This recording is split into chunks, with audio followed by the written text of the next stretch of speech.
할렐루야. 네, 하나님만이 우리의 유일한 소망 되십니다. 우리의 살 길을 내시는 분은 하나님 한 분밖에 없습니다. 하나님은 그 하나님 앞에 나오라 이렇게 말씀하고 계십니다. 오늘 하나님의 음성이 들려오시는 귀하고 복된 시간 되시기를 주님의 이름으로 축복합니다. 아멘.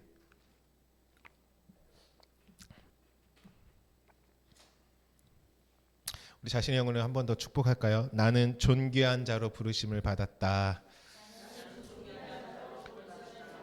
아멘. 한 분도 빠짐없이 하나님 안에 우리는 존귀한 자들입니다. 우리 함께 본문 말씀 보겠습니다. 요한복음 15장 5절 말씀입니다. 우리 한 목소리를 읽도록 하겠습니다. 시작. 나는 포도나무요 너희는 가지라.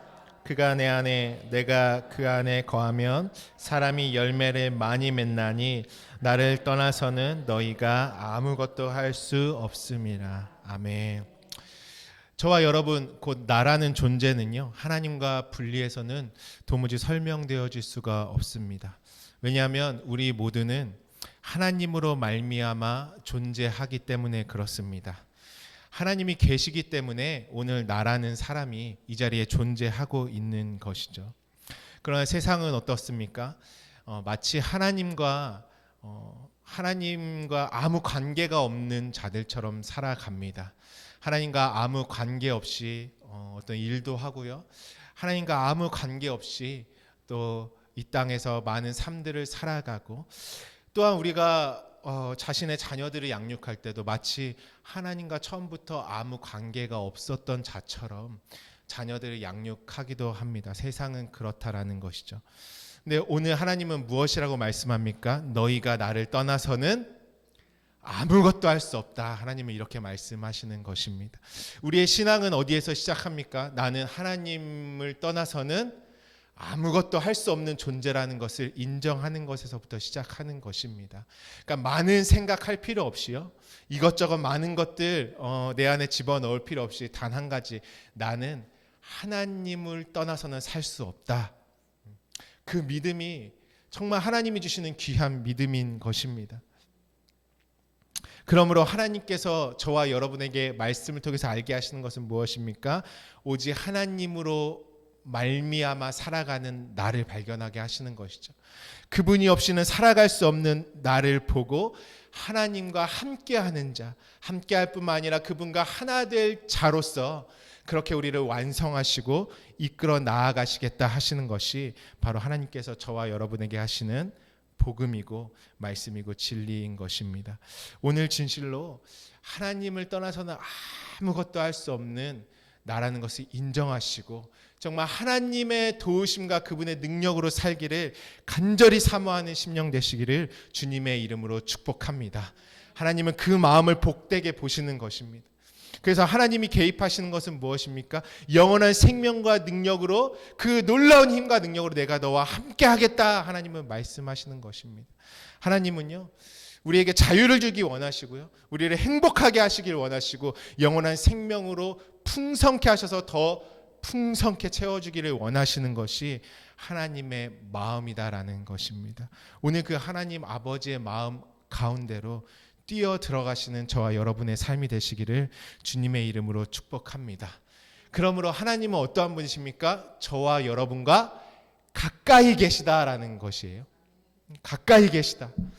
하나님이요 구약의 율법에서 많은 개념들을 설명할 때 아주 중요한 개념들이 있죠. 어떤 개념이냐 하면 이웃, 친구, 형제라는 것입니다. 다 율법을 지킬 때에는 어떤 관계 안에서 지켜야 하는 법들이냐 하면요. 이웃과의 관계, 친구와의 관계, 형제와의 관계를 통해서 하나님의 그 율법이란 것을 준행하고 지킨다라는 것이에요. 왜 하나님은 이 땅에 살아가는 저와 여러분에게 이웃이라는 개념을 주시고 친구라는 개념을 주시고 형제라는 개념을 주셨을까요? 그것은 우리가 이 땅에 살아감에 있어서 나와 가장 가까운 존재들을 누구라고 말합니까? 첫 번째, 이웃이라고 말하죠. 나와 가장 가까운 존재. 그리고 또 누구라고 말합니까? 이웃에서 좀 더 발전하면 친구라고 합니다. 그리고 그거보다 좀 더 진한 관계를 형제와도 같다 이렇게 말씀하시죠. 하나님은 왜 구약의 모든 율법에서부터 이웃과 친구와 형제에 관한 말씀을 주실까요? 하나님이 나의 이웃으로 오시겠다라는 것이에요. 내가 너의 친구로 오시겠다라는 것이죠. 그리고 내가 너의 형제로 올 것이다라는 말씀인 것이죠. 왜 그 뜻은 무엇입니까? 내가 이제 원래는 너와 내가 이방 곧 나라가 다르잖아요. 하나님 나라와 이 땅의 나라는 아주 멀고도 멀고도 먼 관계. 하나님과 완전히 분리되어져 있는 나의 관계인데 하나님께서 무엇이라고 말씀하냐면 내가 너의 이웃으로 갈 것이야. 내가 너의 친구 곧 형제로 갈 거야. 그건 무엇이냐면 그 범접할 수 없는 하나님이 나와 어떠한 관계요? 가장 가까운 관계로 오시겠다라는 것입니다. 가까운 관계. 그냥 내가 눈만 돌리면은 내 바로 앞에 나와 가장 가까운 관계로 계시겠다 하시는 것이에요. 그래서 이웃과 형제와 그 친구의 모든 관계는 진리 안에서 무엇으로 완성됩니까? 나와 가까이 오신 주님과 나와의 관계로 완성되는 것입니다. 그래서 여러분, 내가 친구와 이웃과 관계하다 눈 맞으면 어떻게 됩니까? 신랑과 신부가 되는 그렇게 오신 분들도 계시죠. 그래서 네. 이웃이랑 친구랑 잘 관계하다 보면 더 가까워지는 관계, 또 하나 되는 관계가 되면 그때 뭐라고 하냐면 성경에선 신랑과 신부의 관계로 승격되어서 말하는 것이죠. 거기서 더 진한 관계가 되면 무엇입니까? 당신의 씨를 받은 아버지와 아들의 관계가 되는 것이죠. 거기서 더 나아가면 어떠한 관계가 됩니까? 하나님은 이렇게 말씀하십니다. 나는 너고 너는 나다. 이렇게 말씀하시죠, 하나님. 그러니까 어떠한 말씀이십니까? 하나님이 나와 가장 가까운 우리 윤복희 권사님의 노래도 있지 않습니까? 나는 너의 영원한 형제야. 이 진짜 복음을 잘 알고 쓰신 것 같아요, 그렇죠? 나는 너의 영원한 형제고 나는 너의 영원한 친구다. 그 하나님의 말씀은 무엇입니까? 나는 너와 가까이 있다라는 것이에요. 너의 바로 곁에 있을 것이다. 그럴 뿐만 아니라 그분과 내가 눈이 맞아서 영원한 언약 관계를 이루고 신랑과 신부가 되고 또 그걸 넘어서 아버지와 아들이 되고 그로 나아진 우리의 존재는 하나님과 하나된 독생의 존재로 들어간다라는 것이에요. 오늘 그 나와 가까이 오신 하나님을 환영하시기를 주님의 이름으로 축복합니다. 그러므로 여러분, 우리의 모든 삶의 문제와 고난과 역경과 근심과 걱정이 있으십니까? 그 문제의 해결은 어디에 있냐면 나와 가장 가까운 곳에 있는 것입니다. 우리는요 자꾸만요 무엇을 해결하려고 할 때 멀리 있는 어떤 방법들을 생각해요. 언젠가 이루어질 것들로 내가 선을 긋는 것이죠. 그렇지만 모든 문제의 해결은 해결할 수 있는 힘과 능력 또한 나와 가장 가까운 곳에 있다라는 것이에요. 우리가 등잔 밑이 어둡다라는 말을 하지 않습니까? 그건 뭐냐면 나와 지금 가장 가까이 계신 분을 우리가 보지 못하고 있다라는 것입니다. 그분께 한번 말을 걸어 보십시오. 내 형제 되신 그분은 응답하실 것입니다. 나의 이웃과 친구로 계신 그분은 반드시 말씀하시고 응답하실 것입니다. 우리는 어디에서 해결받습니까? 골방에서 나와 가장 가까이 나와 그냥 내 몸 밖에 어떤 존재로 이제는 가까이 계실 뿐만 아니라 진리의 성령으로 그분과 내가 하나로 내 안에 들어와 계신다라는 것입니다. 그러므로 나와 가까이 계신 그분과 함께 모든 삶의 여정들을 걸어 나아가시는 은혜가 있으시기를 주님의 이름으로 축복합니다. 왜 그분은 나와 가까이 계십니까? 내가 조금 실수하고 넘어져도요. 친구는 친구잖아요. 그렇죠? 내가 조금 실수했다고 맨날 태클 걸고 막 절교하고 그럼 친구입니까? 저는 그런 사람은 친구로 두지 않습니다. 그래서 친구가 많지 않은가 봐요. 혹시 모르지만 가족은 어떻습니까, 여러분? 가족이란 것은요. 그냥 내 못난 꼴 다 봐도 가족인 것입니다. 아버지는 어떻습니까? 나를 유일하게 안아주실 수 있는 분은 아버지밖에 없는 것입니다. 성경은 이렇게 말하죠. 예수님도 이런 고백을 하십니다. 요한복음 8장 29절에 시작. 나를 보내신 이가 나와 함께 하시도다. 나는 항상 그가 기뻐하는 일을 행함으로 나를 혼자 두지 아니하셨느니라. 아멘. 예수님의 고백이죠. 그분은 나를 혼자 두지 아니하신다. 이것이 하나님의 마음인 것입니다. 오늘 이 고백이 저와 여러분의 고백 되시기를 주님의 이름으로 축복합니다. 하나님은 어떤 환경과 상황에서도 나를 절대로 혼자 두지 아니하십니다. 그리고 반드시 나에게 말씀하시고 응답하시고 나와 함께 모든 일들을 해결해 나아가십니다. 그분이요. 왜요? 그분은 나와 가장 가까이 있기 때문입니다. 이 땅에 육신의 관계는요, 나와 아무리 가까울지라도요 배신할 수 있어요. 우리 요즘에 뉴스 같은 거 보면 어떻습니까? 가족끼리 돈 때문에 서로 배신하는 세상이에요. 부모와 자식이 등을 지죠. 서로 막 고소하고 뭐 난리도 아니지 않습니까? 하나님은 어떤 분이십니까? 절대로 나를 혼자 두지 않으신다라는 것이에요. 그분은 나를 버리지도 않고요, 떠나지도 않으십니다. 그 하나님 아버지를 친밀하게 누리시는 은혜가 있으시기를 축복합니다. 내가 마음 문을 그분께 활짝 열기만 하면 되는 것입니다. 내가 선을 긋지 않으면 되는 것입니다. 그리고 속히 그분께로 달려나아가야 하는 것입니다. 바로 그것이 하나님의 약속 안에 들어있는 진리인 것입니다. 무엇이냐면 하나님이 나와 가까이 하신다라는 것이에요. 가까이 하실 뿐만 아니라 나와 온전히 하나 되겠다라고 말씀하시는 것이 바로 하나님의 약속이라는 것입니다. 그 약속은요, 나를 새롭게 창조하심으로 말미암아 나를 창조하신다라는 건 어떤 의미냐면 하나님과 하나 된 자로서 만드시겠다라는 하나님의 언약인 것입니다. 그러니까 하나님은요, 저와 여러분에게 약속을 먼저 말씀하시고 그 약속을 이루어 가시는 과정으로 모든 성경을 기록하셨다라는 것입니다. 그래서 우리가 성경의 핵인 창세기를 볼 때요, 먼저 우리에게 주어지는 것이 무엇입니까? 7 언약, 7 약속이다라는 것이죠. 그 약속은 무엇이냐면 베레시트라는 태초에라는 말씀을 우리에게 던져 놓으시고, 그 언약은 무엇입니까? 나의 머리가 아닌 그리스도의 머리가 된 집으로 나를 만드시겠다라는 것입니다. 그리스도가 머리가 된 집이 됐다라는 것은 무엇입니까? 그분과 내가 더 이상 따로 떨어뜨려서는 설명될 수 없는 온전히 하나의 존재로 만드시겠다라는 것이에요. 그래서 어떻게 말씀하시냐면 마지막에 사람을 그 약속으로 창조하실 때 하나님의 형상대로 사람을 지으시고 이렇게 말씀하시죠.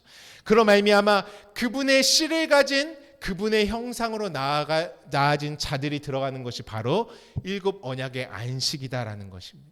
그 안식의 상태는 무엇이냐면 더 이상 하나님과 내가 갈등을 겪을 필요가 없다라는 것이죠.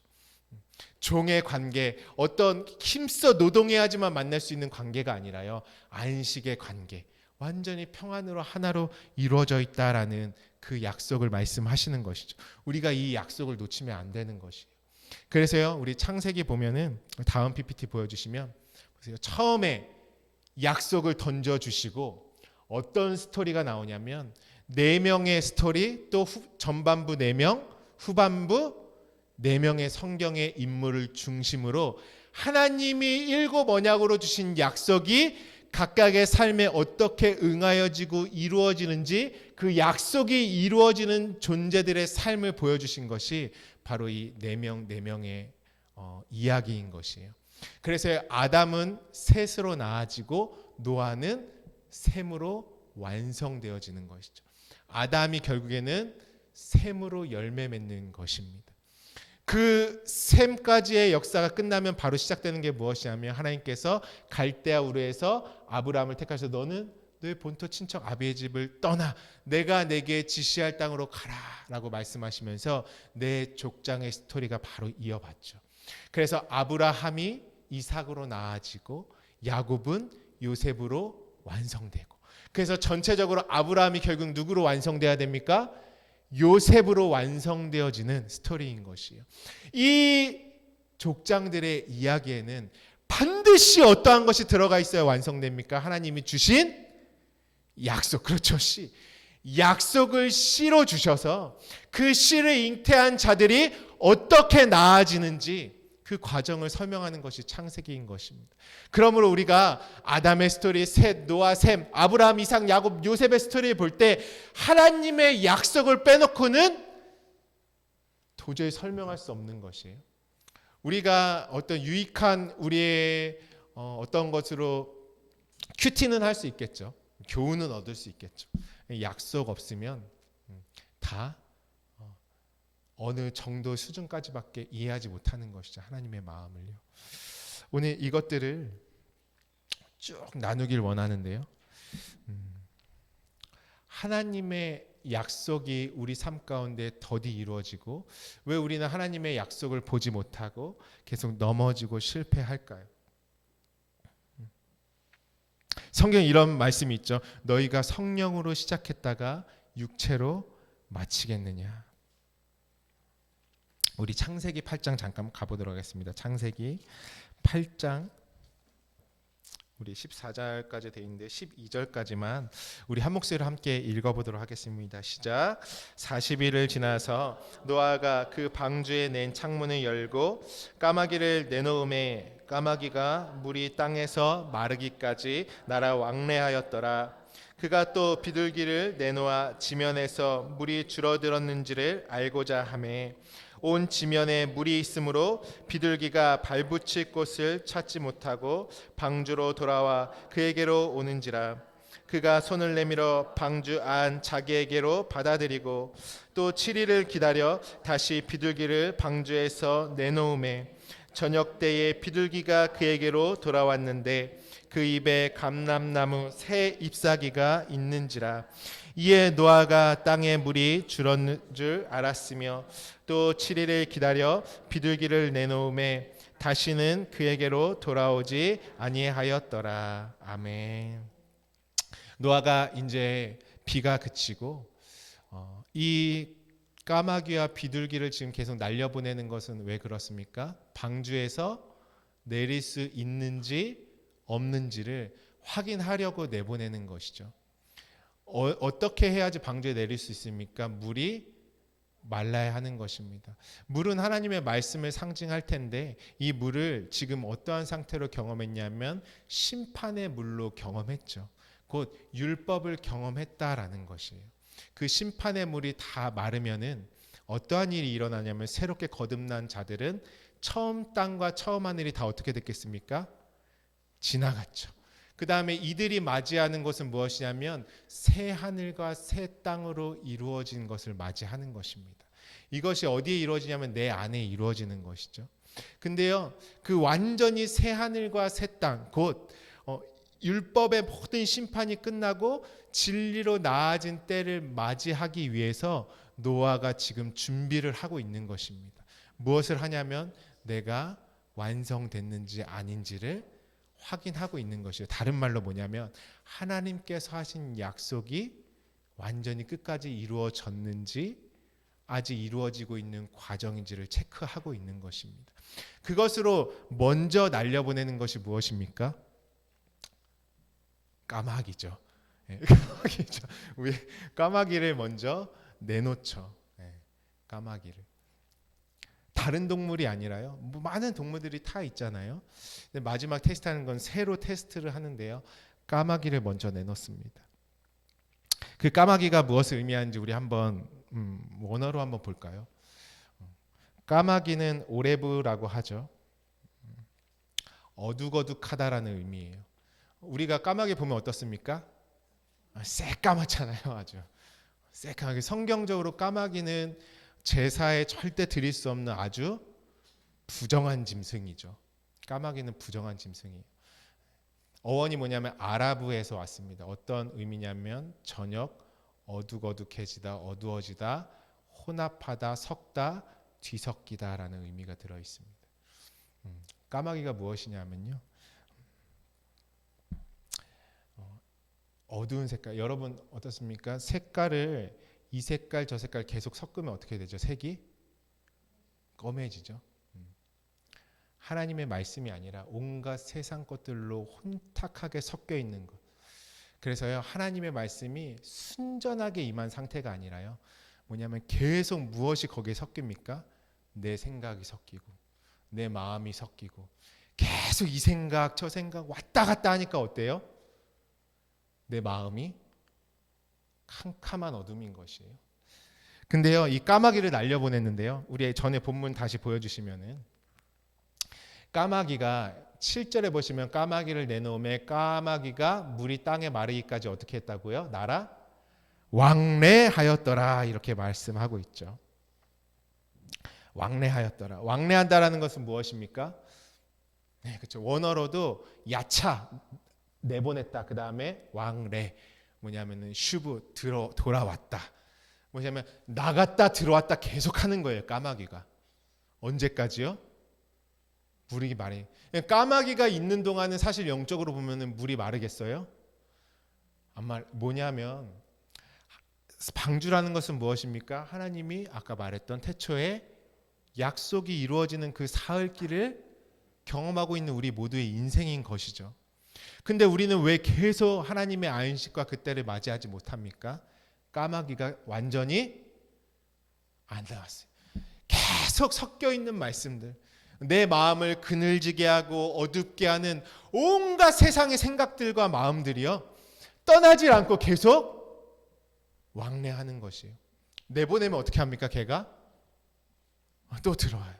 신약성경도 말씀하죠. 7 귀신을 쫓아냈는데 그 귀신이 더 많은 귀신을 데리고 다시, 왜요? 그 집이 비어 있어서 그렇다라는 것이죠.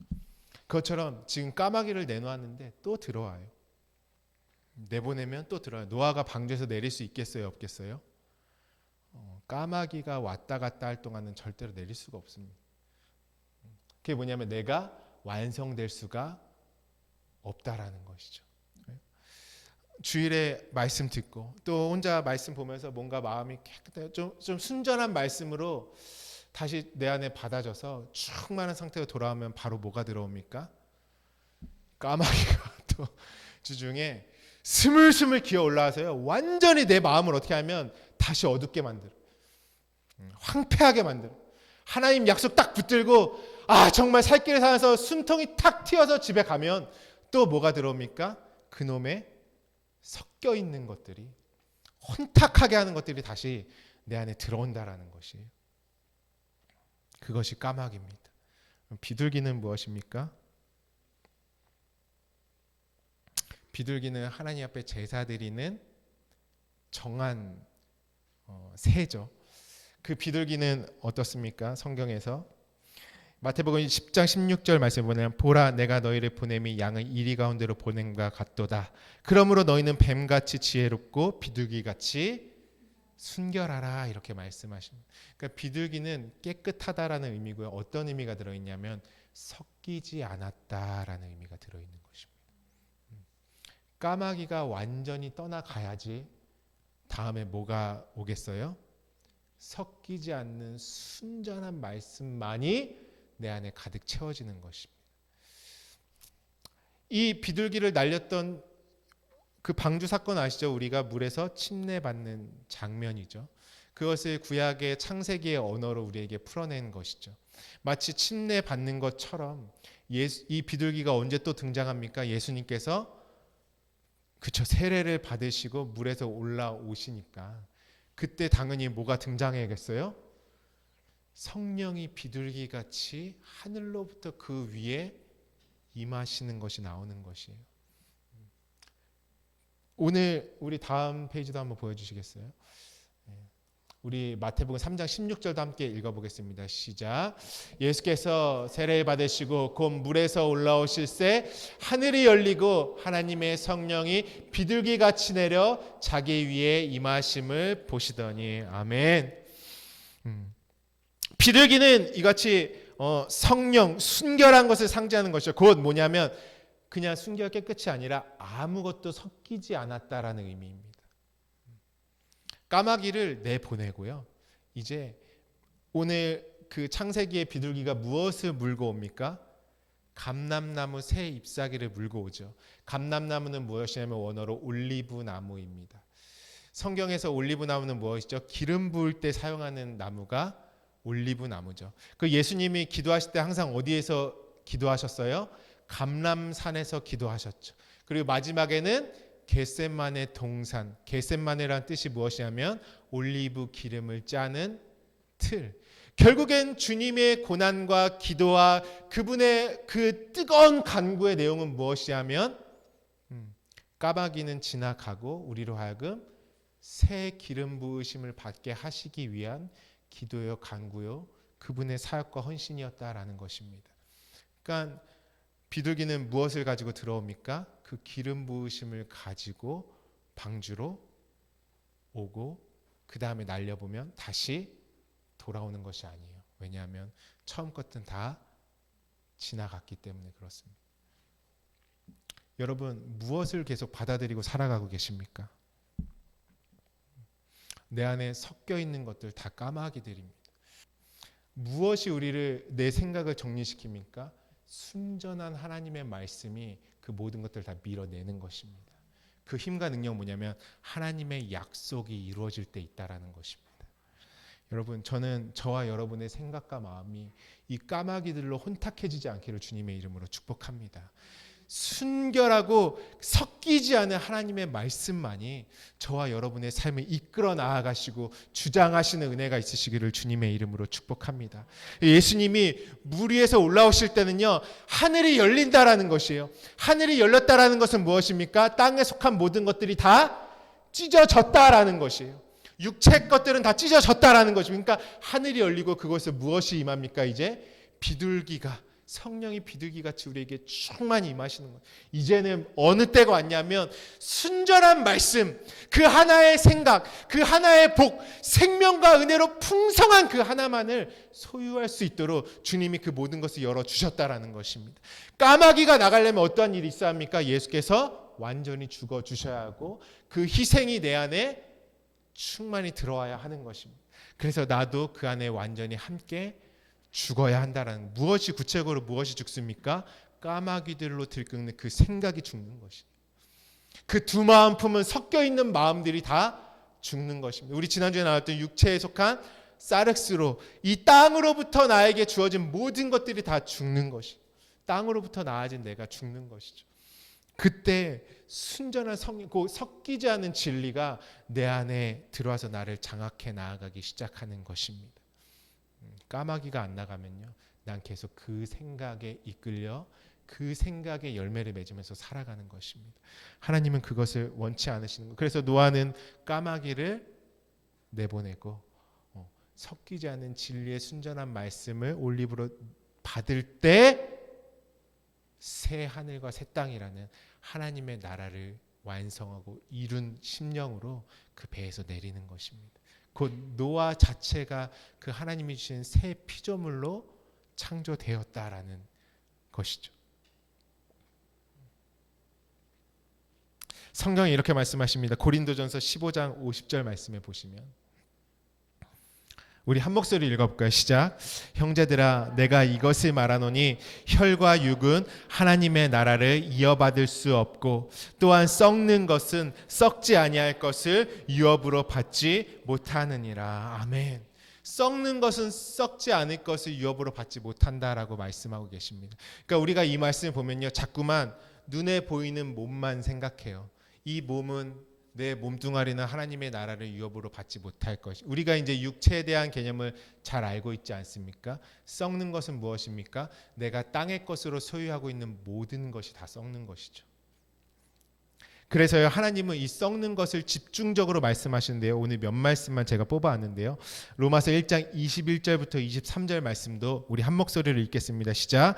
하나님을 알되 하나님을 영화롭게도 아니하며 감사하지도 아니하고 오히려 그 생각이 허망하여지며 미련한 마음이 어두워졌나니 스스로 지혜 있다 하나 어리석게 되어 썩어지지 아니하는 하나님의 영광을 썩어질 사람과 새와 짐승과 기어다니는 동물의 모양의 우상으로 바꾸었느니라. 아멘.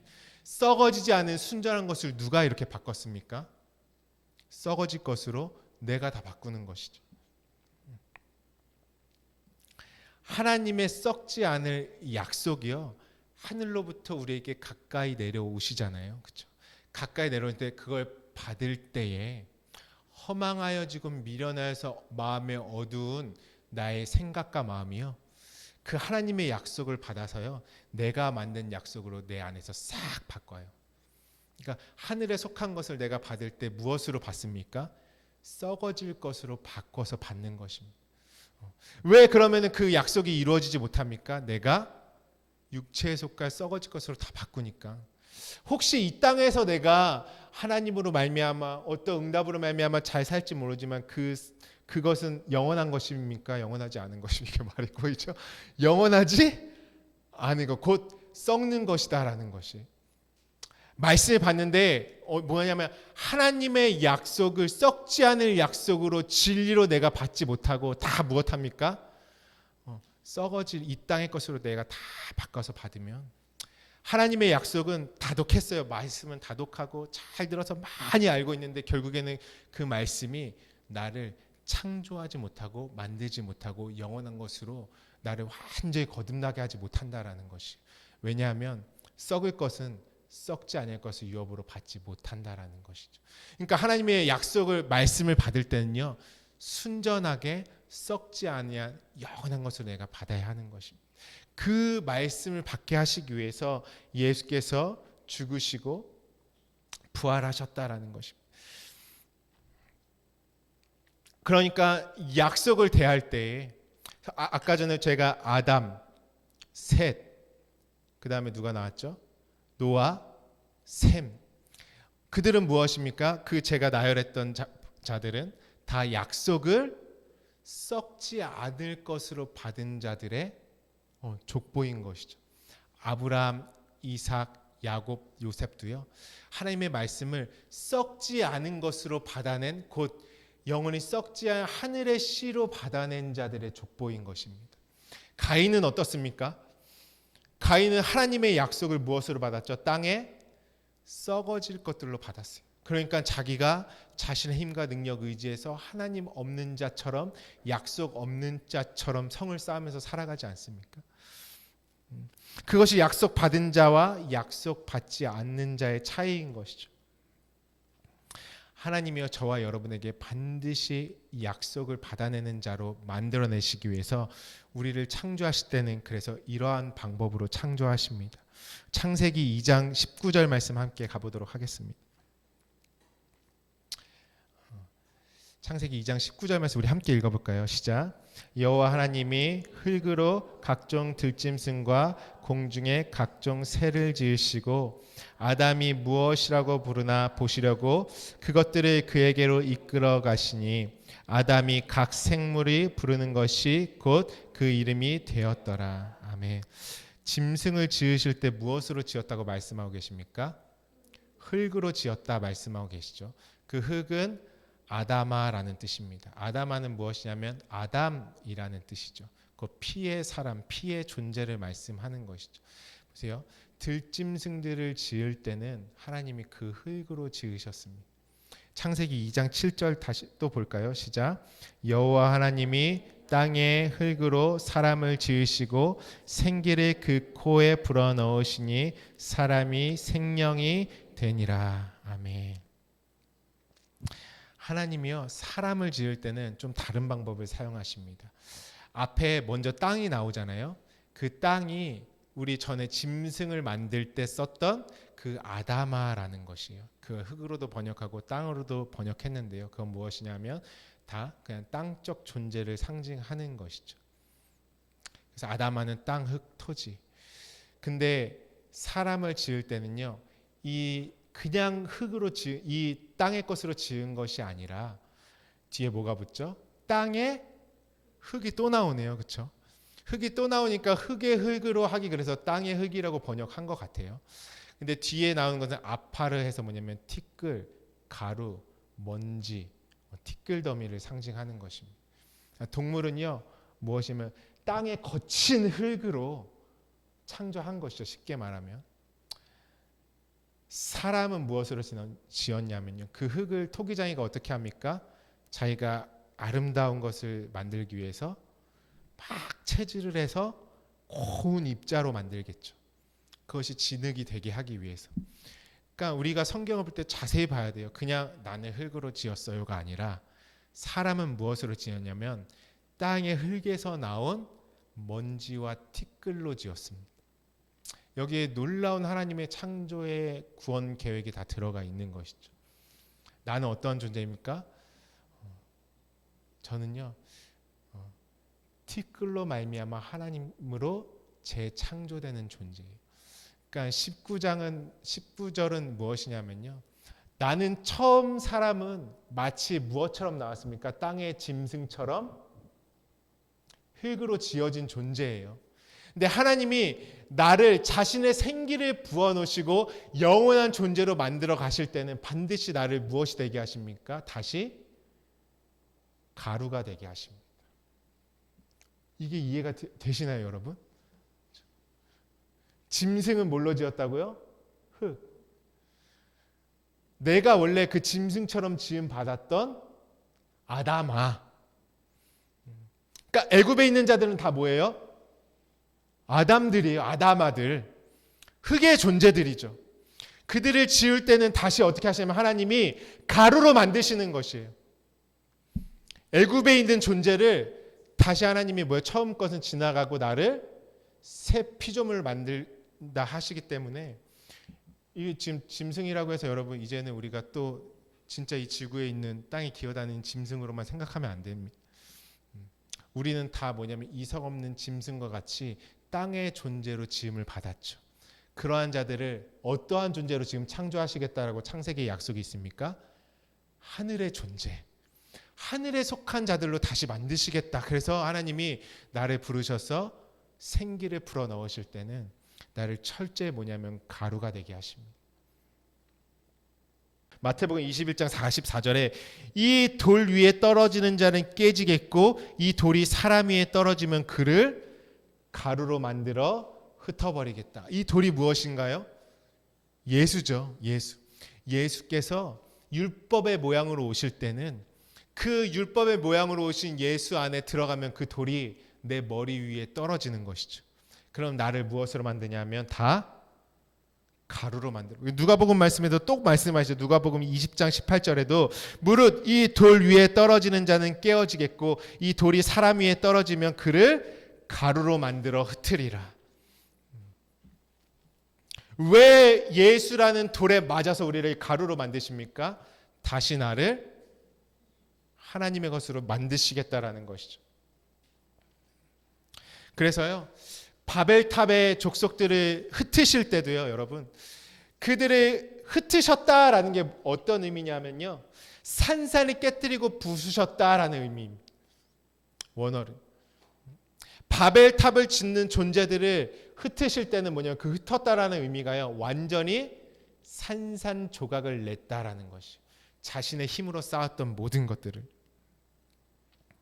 구약에는요, 우상을 제거할 때 반드시 어떻게 하냐면 이스라엘 백성들이요 시내산 아래에서 금송아지 만들고 막 좋다고 뛰어놀았어요. 거기서 그때 하나님 어떻게 하시냐면 그 금송아지를 다 깨부셔서 가루를 만들어서 다 마시게 했습니다. 우상을 깨부실 때는요 구약에서 그냥 깨부시지 않고요 가루를 만들어서 없애버립니다. 가루를 만든다라는 것이.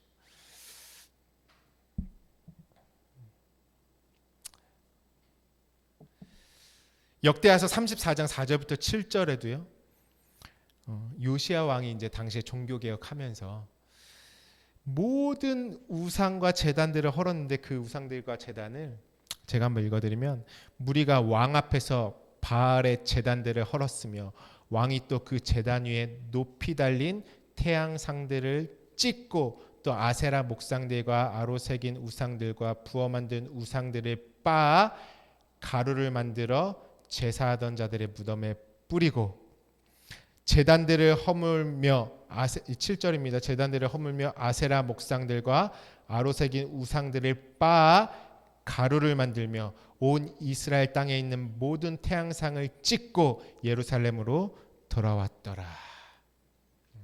우상을 제거하는 것들 다 가루로 만듭니다. 또 언제 가루로 만듭니까? 하나님 앞에 제사 드릴 때에 소재를 다 고운 가루로 만들죠. 하나님이요, 약속대로 저와 여러분을 창조하실 때 내 안에 애굽의 자아로 온갖 우상으로, 아까 까마귀와 같은 그런 생각들 있잖아요. 나를 생각하게 하는 모든 환경과 상황과 내 안팎의 모든 것들을 하나님은 가루로 먼저 만드십니다. 아무것도 없는 것처럼 만드세요. 내가 붙들고 의지했던 것들 있잖아요. 하나님의 말씀이 이루어지는 삶의 첫 번째는 뭐냐면 다 가루로 만드십니다. 하나님, 아무것도 아니라라는 것을 하나님이 인정하게 하세요. 그것으로는 살다가 죽는다라는 것을 반드시 경험하게 하십니다. 첫 번째가 뭐냐면 다 가루로 만드시는 것이에요. 내가 가지고 있는 것들. 우리는 싫죠. 그거 경험하는 거 절대로 쉽지 않습니다. 지옥 같은 삶일 수도 있습니다. 레위기서에 말씀하시죠. 누구든지 소재의 예물을 여호와께 드리거든 고운 가루로 예물을 삼아 그 위에 기름을 붓고 그 위에 유향을 놓아라. 여러분, 기름 부으심은 언제 임합니까? 가루가 되었을 때 기름 부으심이 임합니다. 까마귀로 있는 것들이 다 가루가 되었을 때 순전한 비둘기 같이 올리브 기름으로 기름 부으심을 받는 것이에요. 내 생각이 완전 바뀐다라는 것입니다.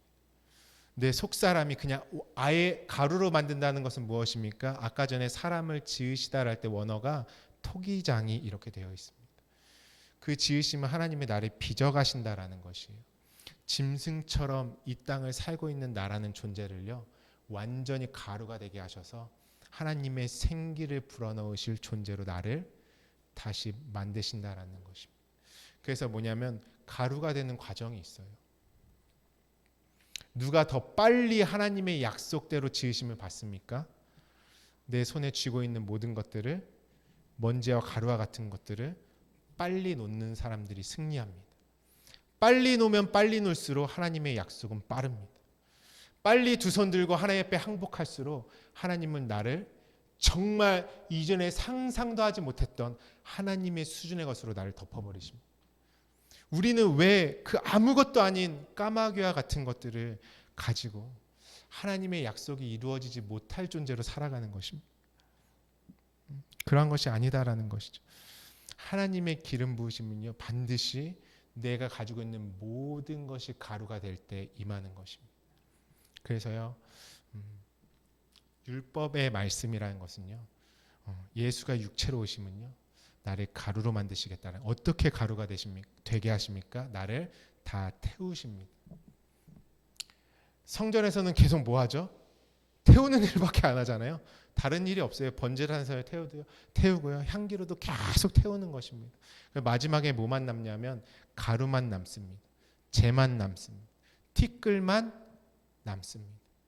그러니까 내가 내 힘으로 할 수 있는 것들은 이제 아무것도 없어요. 가루를 잡을 수 있습니까? 잡으면 다 새나가고 없어지죠.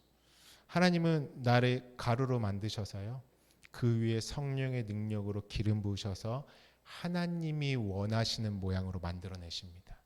그게 하나님의 실감나는 창조입니다. 우리는 어떻게 생각하면 됩니까? 내가 혹시 어려운 일을 닥쳤어요? 기뻐하십시오. 아, 하나님이 나를 아름답게 빚어가고 계시는구나. 나를 아름답게 만들고 계시는구나. 밤에 자면서 어떤 묵상합니까? 오늘도 가루가 되었다. 오늘도 탈탈 털렸구나. 어디서요? 그냥 세상에서 그랬다라는 게 아니에요. 하나님 안에 살아가고 있지 않습니까? 우리는 가루가 되는 것입니다. 그리고 내일은 어떠한 나로 태어나야 돼요? 말씀으로, 성령의 기름 부으심으로 아름답게 빚어진 나로 반드시 나와야 돼요. 근데 왜 우리는 그 다음 단계를 가지 못합니까?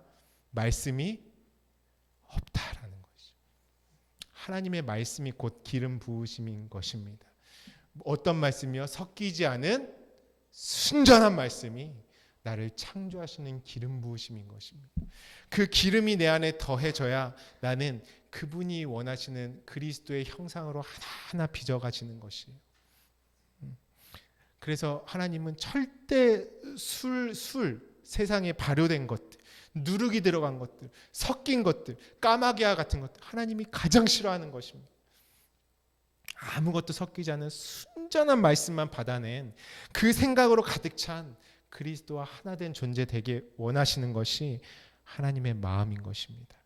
우리 마지막으로 로마서 말씀만 잠깐 읽고 오늘 우리 함께 기도할 것입니다.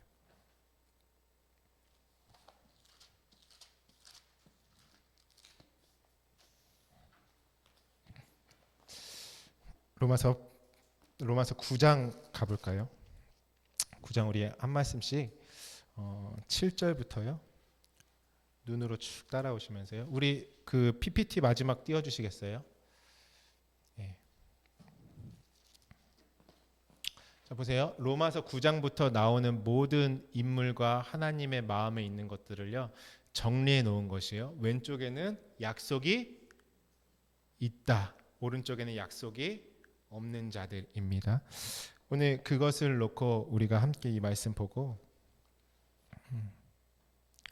읽겠습니다.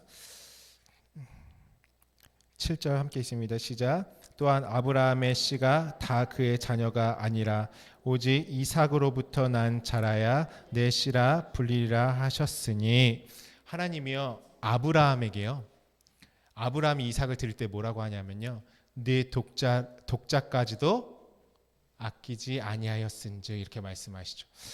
진짜 육체로 볼 때 이삭이 독자입니까? 아니죠. 아브라함의 씨로 나온 이스마엘도 있었잖아요. 근데 하나님 눈에는 누구만 씨로 보입니까 지금? 이삭. 그래서 독자라고 하시는 거예요. 하나님 눈에는 이스마엘이 씨로 없죠. 약속이 없다라는 것이에요. 어떤 약속이요? 창세 때 하나님이 주신 그 7 언약을 씨로 소유하지 못한 것을 이스마엘이라는 존재로 설명하시는 것이죠. 그러니까 약속이 있는 자. 그래서 하나님은 약속이 있는 자를 어떻게 해요? 보신다. 그래서 하나님은 어떤 하나님이라 하냐면, 하나님은 죽은 자의 하나님이 아니요 산 자의 하나님입니다. 약속이 있는 것을 보시는 것입니다. 자, 9절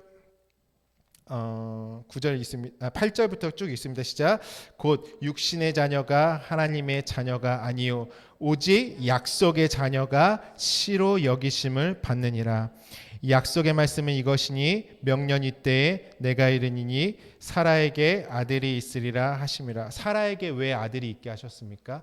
하나님은 사라에게 주신 이삭이라는 아들을, 그 씨를 통해서요 무엇을 보냐, 하나님의 영원한 약속을 유전하시고 그 영원한 하늘의 씨로 나아지기를 말씀하시는 것이죠. 그 약속이 들어가 있는 것입니다. 10절 있습니다. 시작. 그뿐 아니라 또한 리브가가 우리 조상 이삭 한 사람으로 말미암아 임신하였는데 그 자식들이 아직 나지도 아니하고 무슨 선이나 악을 행하지 아니한 때에 택하심을 따라 되는 하나님의 뜻이 행위로 말미암지 않고 오직 부르시는 이로 말미암아 서게 하려 하사 리브가에게 이르시되 큰 자가 어린 자를 섬기리라 하셨나니 기록된 바 내가 야곱은 사랑하고 에서는 미워하였다 하심과 같으니라. 그렇죠? 야곱과 에서가 나오죠. 그리고 큰 자와 작은 자로 나옵니다. 야곱은 무엇이냐면 하나님의 약속을 사모함으로 은혜로 소유한 자이죠. 에서는 그 하나님의 약속을 어떻게 했습니까? 팥죽 하나로 그냥 발로 차버린 그 존재를 에서라고 하는 것이죠. 계속 말씀하시면은 그런즉 우리가 무슨 말하리요? 14절부터 시작. 그런즉 우리가 무슨 말을 하리요? 하나님께 불의가 있느냐? 그럴 수 없느니라. 모세에게 이르시되 내가 긍휼히 여길 자를 긍휼히 여기고 불쌍히 여길 자를 불쌍히 여기리라 하셨으니 그런즉 원하는 자로 말미암음도 아니요 다른 박질하는 자로 말미암음도 아니요 오직 긍휼히 여기시는 하나님으로 말미암음이니라. 성경이 바로에게 이르시되 내가 이 일을 위하여 너를 세웠으니 곧 너로 말미암아 내 능력을 보이고 내 이름이 온 땅에 전파되게 하려 함이라 하셨으니 그런즉 하나님께서 하고자 하시는 자를 긍휼히 여기시고 하고자 하시는 자를 완악하게 하시느니라. 아멘. 이건 다 어떠한 말씀입니까? 여기 보시면 긍휼히 여길 자를 긍휼히 여기고 불쌍히 여길 자를 불쌍해요. 그게 다 하나님의 마음에 있다라는 것이죠. 그러면서 또 모세와 바로를 설명하고 있지 않습니까? 모세는 어떤 자입니까? 하나님의 약속을 가진 자. 바로는 그러니까 하나님의 씨가 없는 자인 것이죠. 19절 있습니다. 시작. 혹 내가 내게 말하기를 그러면 하나님이 어찌하여 허물하시느냐 누가 그 뜻을 대적하느냐 하리니 이 사람아 내가 누구이기에 감히 하나님께 반문하느냐 지음을 받은 물건이 지은 자에게 어찌 나를 이같이 만들었느냐 말하겠느냐 토기장이가 진흙 한 덩이로 하나는 귀 있을 그릇을 하나는 천이 있을 그릇을 만들 권한이 없느냐 만일 하나님이 그의 진노를 보이시고 그의 능력을 알게 하고자 하사 멸하기로 준비된 진노의 그릇을 오래 참음으로 관용하시고 또한 영광 받기로 예비하신 바 긍휼의 그릇에 대하여 그 영광의 풍성함을 알게 하고자 하셨을지라도 무슨 말을 하리요. 아멘. 그러니까 하나님이 원하시는 대로 당신의 이 모습으로 만들었는데 감히 하나님 앞에 무슨 토를 다냐 이런 말 하고 계신 게 아닌 것입니다. 우리가 이 말씀 때문에요. 우리의 삶들을 얼마나 한탄하는지 몰라요. 누구는 귀하게 쓰임 받는 것 같고 나는 왜 이렇게 태어나가지고 이렇게 천한 그릇으로만 살아갈까? 하나님은 그 말씀을 하는 자가 아니신 거예요. 자, 여기서 볼 때 오른쪽에 있는 자가 원래 나였습니다. 우리 모든 천한 그릇은 어떤 그릇을 상징하냐면요. 약속 없이 살았던 혹은 하나님의 썩지 않을 약속을 자신의 생각으로 썩는 것으로 바꿀 수밖에 없었던 본질적인 우리의 장자, 이 땅의 장자로 살아간 나의 모습인 것입니다. 우리는 다 어떤 자들이었죠? 약속 밖에 있던 사람들이었죠. 천한 그릇이었어요. 이 그릇은요, 하나님이 누구는 이 땅에서 뭐 대단하게 출세하게 멋지게 사용하시고 이런 의미가 전혀 아니죠. 우리 모두는 다 천한 그릇으로 시작합니다. 천한 그릇이라는 건 뭐냐면 존귀한 것을 담지 못한 상태다라는 것이에요. 우리 모두 다 하나님이 천한 그릇으로 무엇으로 말미암아 복음이 옵니까? 율법으로 말미암아 진리가 완성되어지는 것이죠. 그러니까 육적 이스라엘은 어떻습니까? 율법을 맡은 자들이죠. 맡은 자들. 그 율법의 사람들을 전부 다 뭐냐면 성경은 천한 그릇으로 말씀하고 계십니다. 다 율법의 사람들이죠. 귀한 그릇은 무엇입니까? 하나님께서 그 천한 그릇을 어떻게 할까요? 새 부대 되게 하시기 위해서 완전히 깨뜨리시죠. 어디 안에서요? 예수 그리스도 안에서. 왜요? 저와 여러분을 귀한 그릇으로 다 만드시겠다라고 하시는 것이에요. 한 사람도 빠짐없이 나는 귀한 그릇으로 그러니까 여러분 우리는 항상 하나님의 말씀을 볼 때 내 까마귀 같은 생각들이 또 나누잖아요. 누구는 귀한 그릇인 것 같고 나는 천한 그릇인 것 같고 그것이 아니라 예수 그리스도의 희생이란 것은 무엇입니까? 그분은요 나를 귀한 그릇으로 만들기 위해서 다 넘겨주시는 것입니다. 그분의 희생은 무엇입니까? 그분이 하늘의 것을 받아서 이 땅에서 다 증거하시고 넘겨주신 것은 무엇입니까? 저와 여러분을 귀한 그릇 만들기 위해서 다 주셨다라는 것입니다. 저와 여러분은 다 귀한 존귀한 자들로 지으심을 입을 너무 귀한 자들입니다. 한 사람도 빠짐없이 우리는 귀한 존재가 되기 위해서 지음을 받는 것입니다. 그러기 위해서 하나님이 하시는 것은 약속 없이 살던 우리의 모든 것을 깨뜨려서 가루로 만들어 버리시는 것이죠. 그리고 내가 직접 모든 것을 다시 새롭게 만들 것이다. 어떤 자로요? 다 완성되면 뭘까요? 그리스도의 형상으로 빚어지는 것입니다. 하나님의 형상으로 만들어져 있는 것이고요. 독생자의 영광 가운데 참여하는 존재로 곧 썩지 않을 그 영원한 생명의 것으로 받아내는 자가 되는 것입니다. 우리는 무엇을 의지해서 기도합니까, 여러분? 아픔이 있습니까? 어떤 통증이 있습니까? 이렇게 기도하시는 응답이 제일 빠르죠. 하나님, 난 당신의 약속이 이루어질 자입니다. 그리고 나는 당신의 약속을 이룰 자입니다. 그리고 나는 하나님의 약속입니다. 하나님은요, 하나님의 마음을 썩지 않을 것으로 받는 자들을 기뻐하십니다. 진리의 성령의 역사는 무엇입니까? 썩을 것들을 다 썩지 아니할 것으로 바꾸시는 일을 하시는 것이 성령 하나님의 역사인 것입니다. 그분은요, 오늘도 저와 여러분의 삶의 가장 가까운 곳에서요, 또 내 안에서요, 열심으로 일하고 계십니다. 쉬지 않고 역사하고 계십니다. 하나님의 약속을 이루시기 위해서 모든 것을 다 쏟아붓고 하늘과 땅을 총동원해서 우리를 만들어가고 계십니다. 우리가 때로는 가루가 될 때도 있어요. 완전히 다 무너진 것 같을 때도 있습니다. 그렇지만 하나님은요, 그곳에서 나를 새로운, 그 일을 지나가면 나를 완전히 새로운 존재로 만들어 내시는 분이 하나님께서 우리에게 행하시는 창조다라는 것입니다. 여러분, 정말 하나님과 하나 되시기를 사모하십니까? 그 은혜를 맛보시기를 주님의 이름으로 축복합니다. 그냥 하나님이 내 몸 바깥에 나의 친구, 형제 이 정도 수준이 아니라요, 내 몸 밖에서 나를 도우시는 분이 아니라요, 이제 친히 내 안에서 나를 조성하시고 진리의 말씀으로 나를 완전히 새롭게 기름 부으심은 무엇입니까? 나를 이제 빚어가기 시작한다라는 것이에요. 가루가 된 나를, 하나님의 기름 부으심, 나를 이제 모양을 만든다라는 것이죠. 성령의 역사는 그것입니다. 나를 하나님의 그냥 순전한 하나님과 하나 된 그냥 그 하나의 존재로 만드시기 위해서 하나님은 약속을 주시고 오늘 그 약속을 신실하게 이루어 나아가고 계십니다. 오늘 그분을 의지하십시오. 하나님, 내 안에